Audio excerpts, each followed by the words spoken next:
وذكر فإن الذكرى تنفع المؤمنين.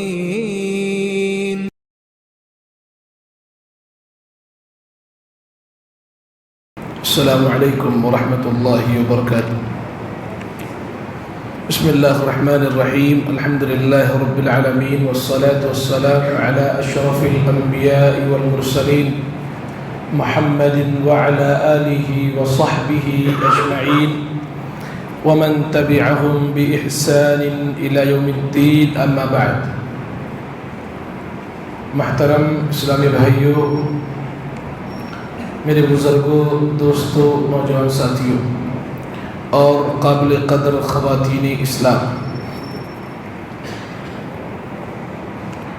سورۃ النساء سے منتخب آیات کی مختصر تفسیر آپ کے سامنے چل رہی ہے. وہ رشتے جن سے نکاح کرنا آپ کے لیے حرام ہوتا ہے، یہاں ان رشتوں کی فہرست اور ایک لسٹ بتائی جا رہی ہے کہ جن سے نکاح کرنا آپ کے لیے جائز نہیں ہے. اللہ تعالیٰ نے سورۃ النساء کی آیت نمبر 23 کے اندر ان عورتوں اور ان خواتین کی ایک فہرست ذکر فرمائی ہے کہ جن سے نکاح کرنا آپ کے لیے حرام ہے. لہذا آپ انہیں بغور سنیں اور انہیں اپنے ذہن و دماغ کے اندر محفوظ کریں کہ آخر وہ کون سے رشتے ہیں کہ جن سے نکاح کرنا جائز نہیں ہے. اللہ نے کہا حرمت علیکم امہاتکم، تم پر تمہاری ماؤں کو حرام کر دیا گیا ہے، لہذا ماں کے ساتھ نکاح کرنا، شادی کرنا یہ حرام ہے. وَبَنَاتُكُمْ، اور تمہاری بیٹیاں تم پر حرام کر دی گئی ہیں، لہذا بیٹیوں کے ساتھ نکاح کرنا حرام ہے، ناجائز ہے. وَأَخَوَاتُكُمْ، اور تمہاری بہنیں بھی تم پر حرام ہیں. وَعَمَّاتُكُمْ، اور تمہاری پھوپھیاں بھی تم پر حرام ہیں، لہذا پھوپھی سے نکاح کرنا جائز نہیں. وَخَالَاتُكُمْ، اور تمہاری خالائیں یعنی تمہاری ماں کی بہن تم پر حرام ہیں، تمہاری خالاؤں سے تم شادی نہیں کر سکتے ہو. وَبَنَاتُ الْأَخِ، اور بھائی کی بیٹی یعنی بھتیجی سے نکاح کرنا حرام ہے، بھتیجی سے تم شادی نہیں کر سکتے. وَبَنَاتُ الْأُخْتِ، اور بہن کی بیٹیاں یعنی تمہاری بھانجیوں سے بھی نکاح کرنا حرام ہے. وَأُمَّهَاتُكُمُ اللَّاتِي أَرْضَعْنَكُمْ، اور تمہاری وہ مائیں جنہوں نے تم کو دودھ پلایا ہے. ایک تو تمہاری وہ ماں جس نے تم کو پیدا فرمایا ہے، وہ بھی تم پر حرام ہے. اسی طریقے سے وہ ماں، وہ عورت جس کا آپ نے دودھ پیا ہے، جو آپ کی رضائی ماں کہلاتی ہے. لہذا وہ عورت جس کا آپ نے دودھ پیا ہے، جس عورت نے آپ کو دودھ پلایا ہے آپ کی ماں کے علاوہ، وہ تمہاری ماں ہوتی ہیں رضائی، وہ بھی تم پر حرام کر دی گئی ہیں. وَأَخَوَاتُكُمْ مِنَ الرَّضَاعَةِ، تمہاری رضائی بہنیں بھی تم پر حرام ہیں. وہ عورت جس نے تم کو دودھ پلایا ہے تمہاری ماں کے علاوہ، اس عورت کی جو بیٹیاں ہیں وہ تمہاری رضائی بہن ہیں، ان سے بھی نکاح کرنا تمہارے لیے حرام ہے، جائز نہیں ہے. وَأُمَّهَاتُ نِسَائِكُمْ، تمہاری بیویوں کی مائیں کون ہوتی ہیں؟ تمہاری ساس. آج کی زبان میں کہہ لیں، تمہاری ساس بھی تم پر حرام ہیں. وَرَبَائِبُكُمُ اللَّاتِي فِي حُجُورِكُمْ مِن نِّسَائِكُمُ اللَّاتِي دَخَلْتُمْ بِهِنَّ، اور تمہاری وہ ربیبائیں تم پر حرام ہیں جو تمہاری گود میں ہیں، تمہاری بیویوں سے جو پیدا ہوئی ہیں، جن کے ساتھ تم نے دخول کیا ہے، جمع کیا ہے، بستری کیا. ربیبہ کسے کہتے ہیں؟ ربیبہ وہ بیوہ عورت جس سے آپ شادی کر رہے ہو، یا وہ مطلقہ عورت جس سے آپ شادی کر رہے ہو، پہلے شوہر سے ہی اس کی اپنی کوئی بیٹی، پہلے شوہر سے ہی اس کی اپنی کوئی بیٹی ہے، اب وہ اپنی بیٹی کو لے کر کے آپ کے اپنے گھر آئے، چنانچہ اس عورت سے شادی کر لیا آپ نے جمع کر لیا، ہم بستری کر لی، اب اس کی بیٹی جو کسی اور سے شوہر سے تھی وہ بھی تمہارے لیے حرام ہے۔ کب تک حرام ہے؟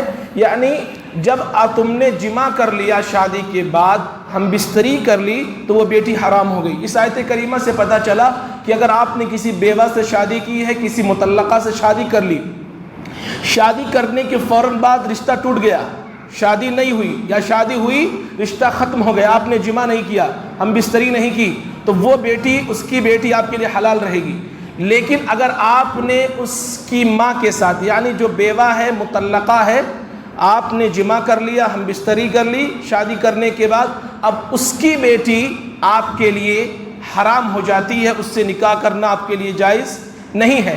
اسے اسلام کے اندر ربیبہ کہا جاتا ہے، جو آپ کی پرورش میں آئی، جو دراصل کسی اور کی بیٹی ہے، اس کا باپ کوئی اور ہے، لیکن یا تو اس کی ماں کا طلاق ہو چکا ہے یا وہ بیوہ ہو چکے، آپ نے اس بیوہ سے شادی کر لی، اسے ربیبہ کہا جاتا ہے۔ فَإِن لَمْ تَكُونُوا دَخَلْتُمْ بِهِنَّ فَلَا جُنَاحَ عَلَيْكُمْ، وہی مسئلہ ذکر کیا اللہ تعالیٰ نے، وَحَلَائِلُ أَبْنَائِكُمُ الَّذِينَ مِنْ أَصْلَابِكُمْ، اور تمہاری بہویں، تمہارے بیٹوں کی بیویاں تم پر حرام کر دی گئی ہیں، لہذا بہو سے بھی شادی کرنا جائز نہیں ہے۔ کون سے بیٹے؟ وہ بیٹے جو تمہارے نطفے سے پیدا ہوئے ہیں، وہ بیٹے نہیں جس کو آپ نے گود لے لیا ہے۔ گود لیا ہوا بیٹا نہیں ہوتا ہے۔ بہت سارے شہروں میں ہوتا ہے، لوگ جن کے پاس اولاد نہیں ہوتی ہے وہ کسی کو گود لے لیتے ہیں، تو یہ بہو سے مراد وہ بہو نہیں ہے، اس بیٹے کی بیوی نہیں ہے جس کو آپ نے گود لیا ہوا ہے۔ اللہ نے کہا من اصلابکم، جو تمہاری اپنی اولاد ہے، جو تمہارے نطفے سے پیدا ہوئی اولاد ہے، اس کی بیوی تمہارے لیے حرام ہے، یعنی تمہاری اپنی جو سگی بہو ہے وہ اس سے نکاح کرنا تمہارے لیے حرام ہے۔ وَأَن تَجْمَعُوا بَيْنَ الْأُخْتَيْنِ، دو بہنوں کو ایک ساتھ جمع نہیں کیا جا سکتا ہے۔ دو سگی بہنوں کو کوئی آدمی دو شادی کرنا چاہے تو کر سکتا ہے، لیکن اس کی سگی بہن سے شادی نہیں کر سکتا ایک ساتھ میں۔ تو دو بہنوں کو ایک ساتھ شادی کر کے اپنی زوجیت میں رکھنا یہ جائز نہیں ہے۔ اسی طریقے سے بیوی اور اس کی پھوپھی کو ایک ساتھ اپنی زوجیت میں رکھنا جائز نہیں ہے۔ اسی طریقے سے بیوی اور اس کی خالہ کو ایک ساتھ اپنی زوجیت میں رکھنا جائز نہیں ہے۔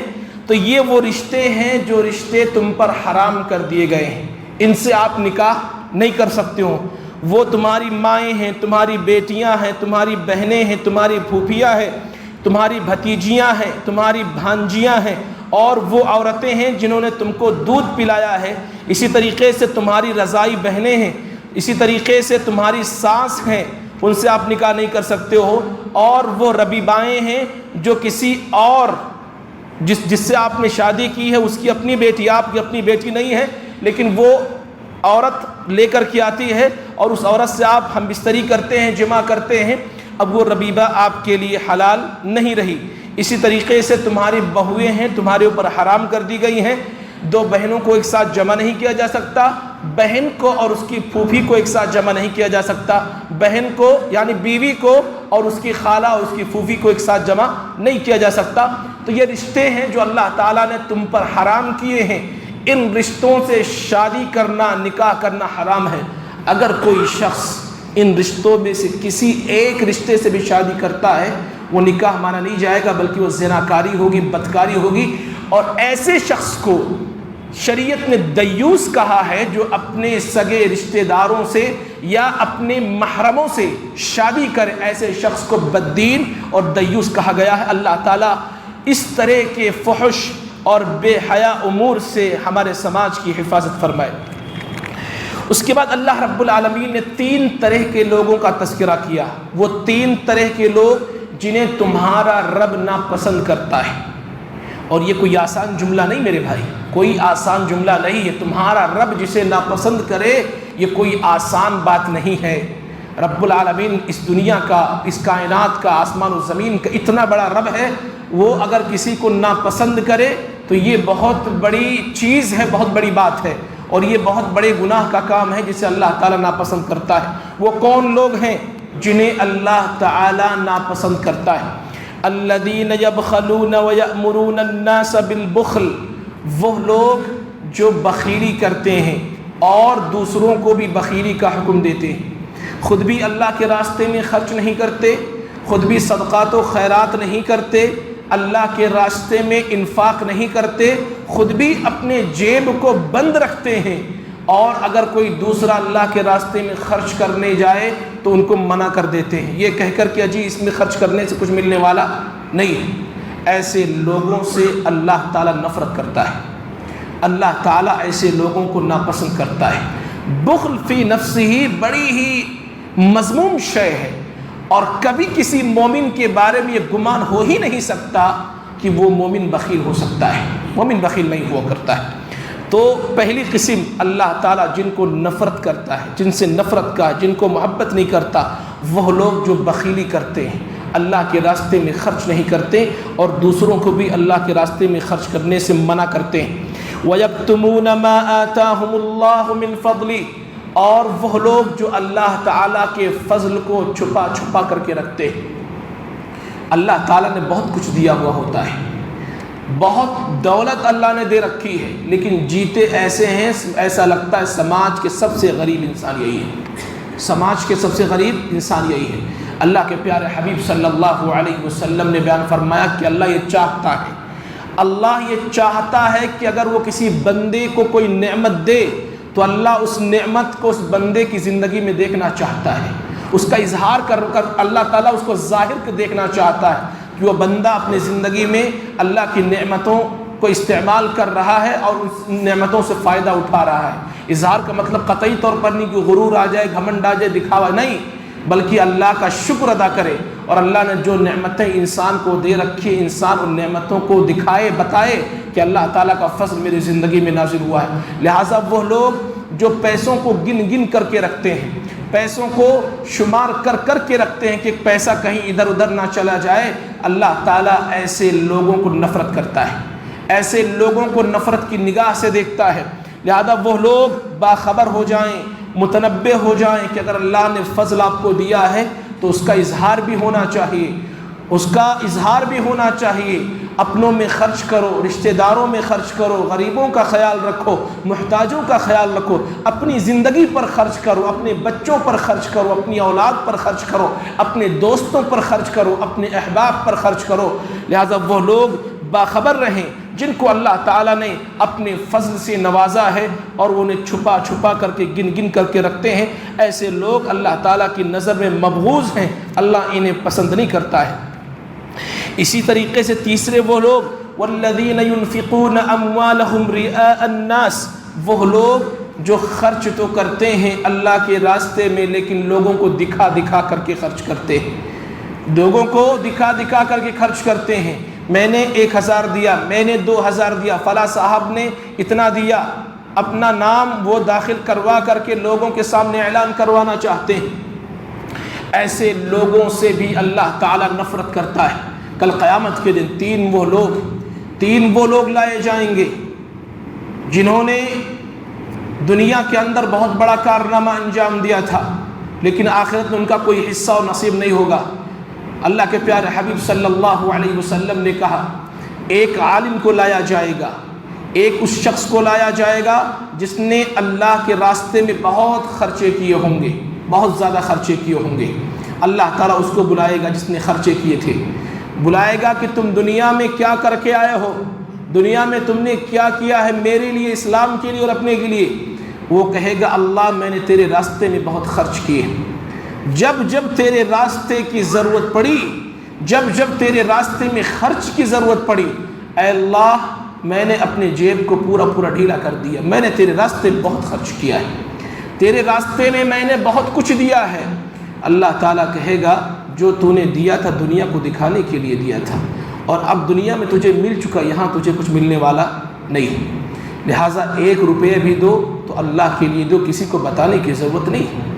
وہ 1 روپیہ اس 1 کروڑ سے کہیں زیادہ بہتر ہے جو 1 کروڑ دکھانے کے لیے اللہ کے راستے میں دیا جاتا، اور وہ 1 روپیہ اللہ کے لیے دیا جاتا، دکھاوا نہیں ہوتا ہے۔ لہذا تھوڑے پیسے بھی اگر اللہ کے راستے میں خرچ کرو تو بھی کسی کو دکھانے کے لیے نہیں، ریاکاری کے لیے نہیں، بلکہ اللہ تعالیٰ کے خوشنودی کے لیے، اللہ تعالیٰ کو خوش کرنے کے لیے۔ تو یہ تین وہ لوگ ہیں جنہیں اللہ تعالیٰ نفرت کی نگاہ سے دیکھتا ہے۔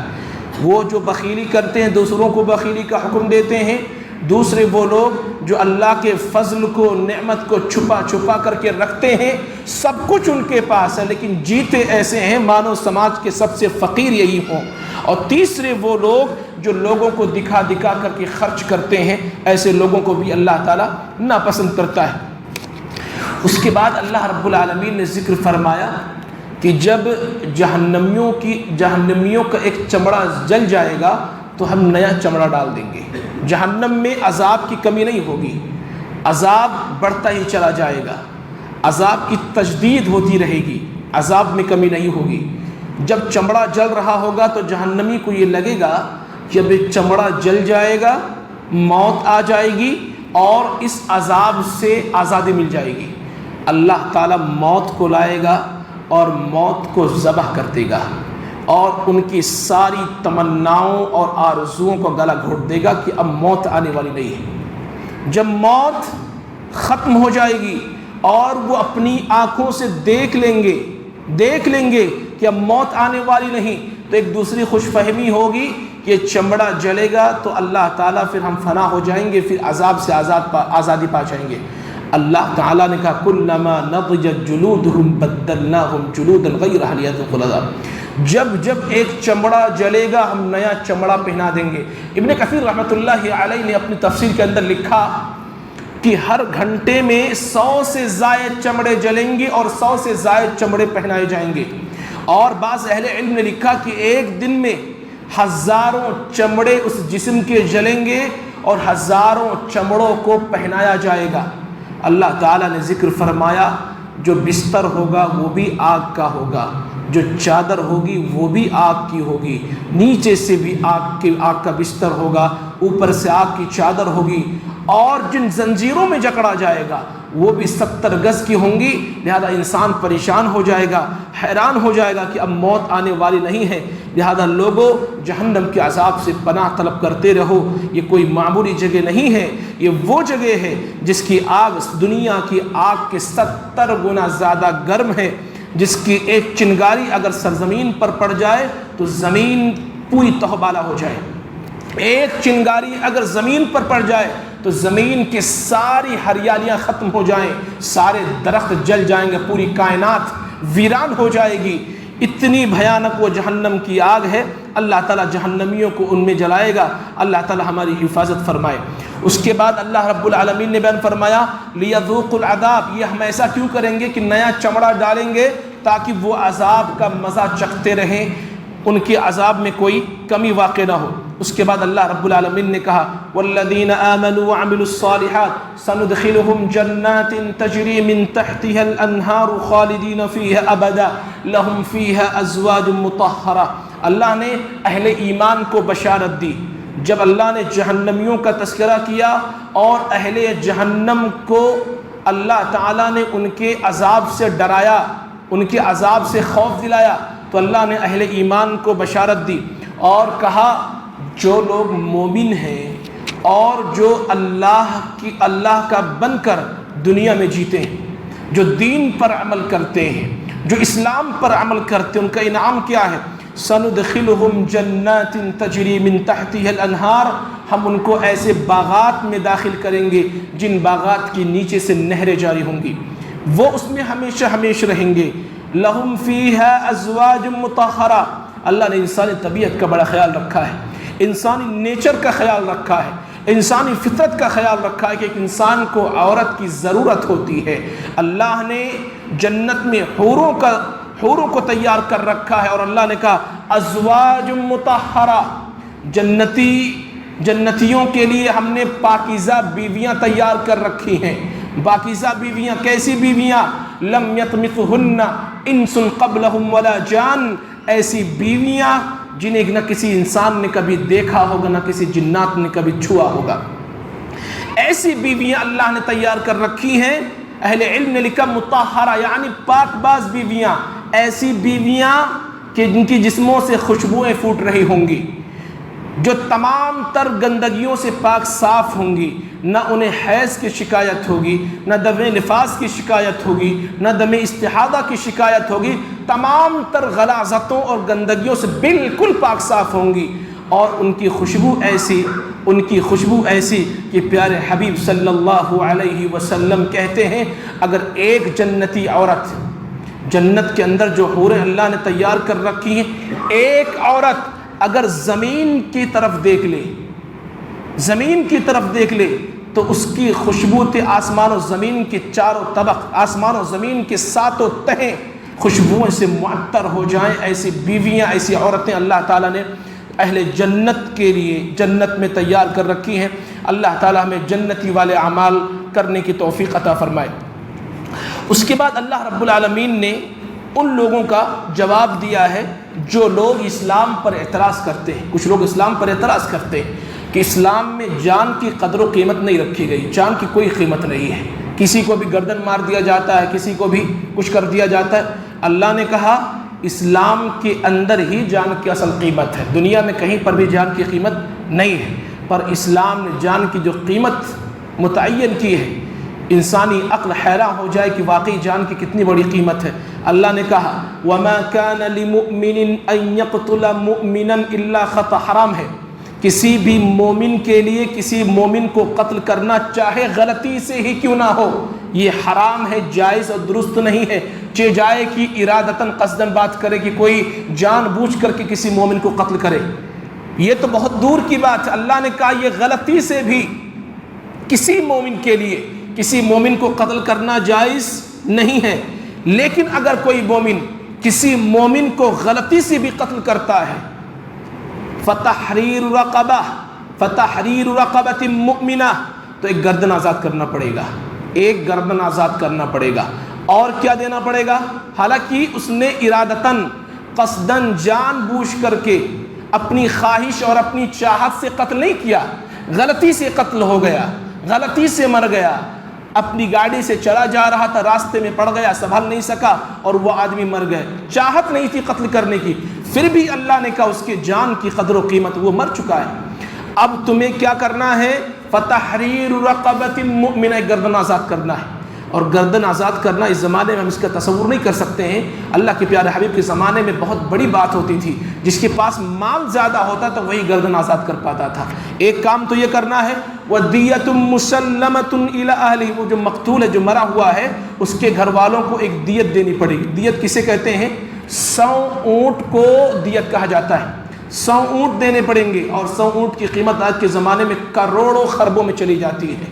یہ ایک مومن کی قیمت ہے، اس کے جان کی قیمت ہے کہ اگر کوئی مومن کسی مومن کو غلطی سے مار دے تو اس کے گھر والوں کو کروڑوں اربوں میں جرمانہ دینا پڑے گا، تبھی جا کر کے آزادی ملے گی۔ یہ بات رہی غلطی سے، لیکن اگر کوئی مومن کسی مومن کو جان بوجھ کر کے مار دے، جان بوجھ کر کے قتل کر دے، فَجَزَاؤُهُ جَهَنَّمُ خَالِدًا فِيهَا، اس کی سزا بس یہی ہے کہ وہ جہنم میں ہمیشہ رہنے والا ہے۔ تو ایک جان کی بڑی قیمت ہے اسلام کے اندر۔ اللہ تعالیٰ نے بیان فرمایا کسی بھی مومن کے لیے قطعی طور پر جائز نہیں کہ کسی مومن کو قتل کرے۔ اس سے پہلے اللہ رب العالمین نے ایک بڑی ہی پیاری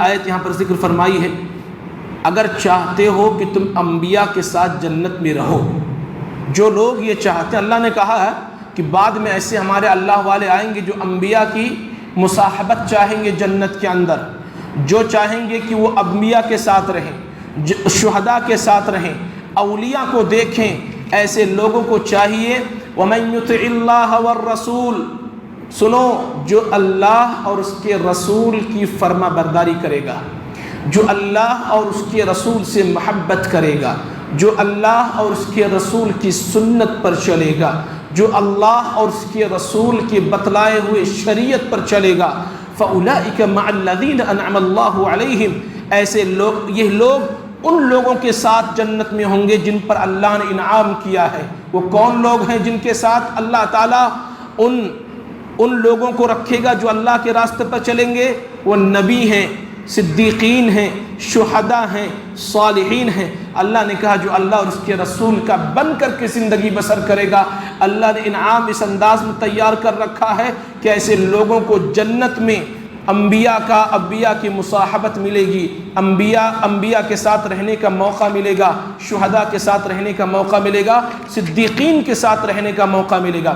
لہذا اللہ اور اس کے رسول کی سنت پر زندگی گزارنے کی فکر کرو میرے بھائی، اللہ اور اس کے رسول کی اطاعت کرو، جو سنتیں نبی سے ثابت ہیں ان سنتوں پر عمل کرو، نبی کی دی ہوئی شریعت کے مطابق زندگی بسر کرو، انشاءاللہ تعالی زندگی آخرت آپ کی کامیاب ہوگی۔ اس کے بعد اللہ رب العالمین نے بھی ایک جو ہے نماز کے حوالے سے ایک بڑی پیاری آیت یہاں پر ذکر فرمائی، ان الصلاۃ کانت علی المؤمنین کتابا موقوتا۔ اللہ تعالیٰ نے کہہ دیا کہ جو ہے نماز یہ مقررہ وقتوں پر فرض کیا گیا ہے، نماز کے اوقات مقرر ہیں، نماز کے اوقات مقرر ہیں، اور اللہ نے آسمان سے نماز کا وقت مقرر کیا۔ دیکھیے نماز کتنی بڑی عبادت ہے، نماز کتنی بڑی عبادت ہے، اور نماز کتنی عظیم عبادت ہے کہ نماز واحد ایسی عبادت ہے پوری شریعت کے اندر، پورے اسلام کے اندر نماز واحد ایسی عبادت ہے، ایسا حکم ہے کہ جسے اللہ نے زمین پر نہیں بھیجا بلکہ آسمان پر بلا کر کے جناب محمد الرسول اللہ کو ہدیہ دیا، گفٹ دیا، تحفہ دیا۔ نماز جیسی عظیم عبادت کوئی اور عبادت نہیں ہے، اسی لیے اسلام کے جو 5 ارکان بتلائے گئے، اسلام میں فوراً داخل ہونے کے بعد یہ کہہ دیا گیا ہے کہ مسلمان کے اوپر دن میں 5 وقت نماز کی ادائیگی فرض ہے، اور باقی چیزیں بعد میں دیکھیں گے، لیکن پہلے کہہ دیا انہیں نماز پڑھنا چاہیے۔ نماز اسلام کا وہ واحد رکن ہے، اسلام کا وہ واحد امر ہے جس سے اللہ نے زمین پر نہ دے کر کے زمین سے آسمان پر، چھٹے آسمان پر بلا کر کے پیارے حبیب صلی اللہ علیہ وسلم کو ہدیہ دیا، تحفہ دیا۔ اللہ کے پیارے حبیب جب گئے معراج پر، اللہ تعالیٰ نے کہا ایک ہدیہ تحفہ لیتے جاؤ۔ 50 وقت دی گئی تھی جناب علی، 50 وقت اس امت کے لیے دی گئی تھی کہ یہ امت 50 وقت کی نمازوں کی ادائیگی کرے گی۔ آ رہے تھے، موسیٰ علیہ السلام سے ملاقات ہوئی، موسیٰ علیہ السلام نے کہا کہ رب نے کیا دیا ہے؟ کہا کہ 50 وقت کی نمازیں دی ہیں۔ موسیٰ علیہ السلام نے کہا تمہاری امت نہیں پڑھ پائے گی، کیوں؟ کیونکہ بنو اسرائیل کو وہ جانتے تھے، وہ بنو اسرائیل کو جانتے تھے، بنو اسرائیل کی حرکتوں کو دیکھا ہوا تھا کہ بنو اسرائیل معمولی عبادت ان کے لیے گرا گزرتی تھی، تو یہ تمہاری امت محمد نہیں پڑھ پائے گی، لہذا جاؤ اور اللہ تعالیٰ سے تخفیف کراؤ۔ پیارے حبیب جاتے ہیں، اللہ تعالیٰ سے درخواست کرتے ہیں، اللہ تعالیٰ 10 وقت کی نماز کم کر دیتا ہے، 40 وقت لے کر کے آنے لگتے ہیں۔ موسیٰ سے ملاقات ہوتی ہے، اور موسیٰ پوچھتے علیہ السلام پیغمبر کتنے وقت کی نماز لے کر آ رہے ہو؟ 40 وقت کا، یہ بھی نہیں پڑھ پائے گی تمہاری امت، ہماری امت سے تو 2 وقت کی نماز سنبھل نہ سکی۔ ہماری امت کا حال یہ تھا کہ جب بنو اسرائیل کے تسلط سے، ظلم سے اللہ نے نجات دی، اور سب کچھ سامنے دیکھا تھا کہ اللہ تعالیٰ نے جس سمندر سے بنو اسرائیل ہماری قوم کو پار کیا تھا، اسی سمندر میں فرعون اور اس کی لشکر ڈوب کر کے رہ گئی تھی۔ یہ سارا معجزہ میری امت نے دیکھا، اس کے باوجود کچھ دور گئے تو کہا اجعل لنا الہا کما لہم آلہہ، اے موسیٰ ایک معبود ہمیں بھی دے دو جس طرح ان کے پاس اپنے معبود ہے۔ جس قوم کا اتنا برا حال ہو، میں اپنی امت کو جانتا ہوں، اے پیغمبر آپ کی امت یہ 40 وقت بھی ادا نہ کر سکے گی، جاؤ اور اللہ تعالیٰ سے تخفیف کرا کے آؤ۔ جاتے ہیں، 10 وقت اللہ تعالیٰ معاف کر دیتا ہے، 30 وقت نماز لے کر کے آتے ہیں، پھر وہی مسئلہ کہ آپ کی امت یہ کام نہ کر سکے گی، جاؤ اور اس نے بھی کچھ کم کروا کے آؤ۔ جاتے ہیں 10 وقت، اور ایسے آتے جاتے آخر میں 5 وقت کی نماز بچتی ہے۔ موسیٰ علیہ السلام نے کہا یہ بھی نہ ہو سکے گا آپ کی امت سے، یہ بھی آپ کی امت سے نہ ہو سکے گا، یہ پڑھ نہ سکے گی۔ پیارے حبیب صلی اللہ علیہ وسلم کہتے ہیں اب مجھے حیا آ رہی ہے، اب مجھے حیا آ رہی، کس منہ سے جاؤں اپنے رب سے کہوں کہ اے پاک پروردگار میری امت سے یہ بھی نہ ہو سکے گا۔ 5 وقت کی نماز اللہ نے آسمان سے ہدیے، تحفے کے طور پر پیارے حبیب صلی اللہ علیہ وسلم کو دیا، اور آپ اس دنیا میں لے کر کے آئے۔ مسلمانوں نماز کی پابندی کرو، لوگوں نماز کی پابندی کرو۔ نماز ایک ایسی عبادت ہے کہ آپ نے جاتے جاتے اپنی زندگی کی آخری وصیت فرمائی اور کہا الصلاۃ، لوگوں نماز قائم کرتے رہنا، نماز قائم کرتے رہنا۔ واحد ایسی عبادت ہے جس میں ایک بندہ اپنے رب سے بات کرتا ہے، یہ مقام اللہ نے دیا ہے۔ آپ کو اپنے رب کی عظمت کا اندازہ نہیں ہے، رب کی عظمت کا اندازہ نہیں کہ رب کتنا عظیم ہے، رب کتنا عظیم ہے، کتنا بڑا ہے، رب کی کبریائی کا اندازہ نہیں ہے۔ ورنہ آدمی نماز میں کھڑا رہے کہ اتنے بڑے رب سے میں بات چیت کر رہا ہوں، اتنے رب سے میں گفتگو کر رہا ہوں، اتنے بڑے رب سے میں ڈسکس کر رہا ہوں، کلام کر رہا ہوں، آپ کا رب پھر بھی آپ کو موقع دیتا ہے لوگوں نماز کی پابندی کرو، اور جو وقت اللہ نے مقرر کر رکھی ہے اس نماز کو اسی وقت پر پڑھو۔ یہ نہ رہے کہ ظہر کو نکال رہے ہیں عصر کے پاس لے جا رہے ہیں، عصر کا وقت آیا سوئے پڑھیں، چلو مغرب میں قضا کر لیں گے، فجر کی نماز کو دن نکلنے کے بعد قضا نہیں۔ اسلام نے ایک وقت مقرر کیا ہوا ہے، بلا کسی عذر کے نمازوں کو ان کے اوقات سے نکال کر کے باہر لے جا کر کے پڑھنا یہ حرام ہے، یہ جائز درست نہیں ہے۔ اگر کوئی عذر شرعی ہے، کوئی عذر ہے آپ کے پاس جو قابل قبول ہے اسلامی شریعت کے اندر، تب تو آپ کو اجازت دی جاتی ہے کہ آپ دو نمازوں کو جمع کر سکتے ہیں، دو نمازوں کو جمع کر سکتے ہیں، لیکن بلا کسی عذر کے آپ سوئے رہ گئے، آپ اپنے کام میں مصروف رہ گئے، آپ اپنے کاروبار میں مصروف رہ گئے، یہ عذر شرعی نہیں ہے، اسلام میں یہ عذر قابل قبول نہیں ہے۔ اللہ نے جو نماز جس وقت فرض کیا ہے مسلمانوں ان نمازوں کو ان کے اوقات میں پابندی کے ساتھ ادا کرتے رہو۔ اللہ تعالی ہمیں ان باتوں پر عمل کرنے کی توفیق عطا فرمائے، جب تک دنیا میں رکھے کتاب و سنت پر باقی رکھ، جب ہمارا خاتمہ ہو تو امام بالخیر پر ہو۔ صلی اللہ علی خیر خلق محمد وعلی آلہ وصحبہ اجمعین برحمتک یا ارحم الراحمین۔ السلام علیکم ورحمۃ اللہ وبرکاتہ۔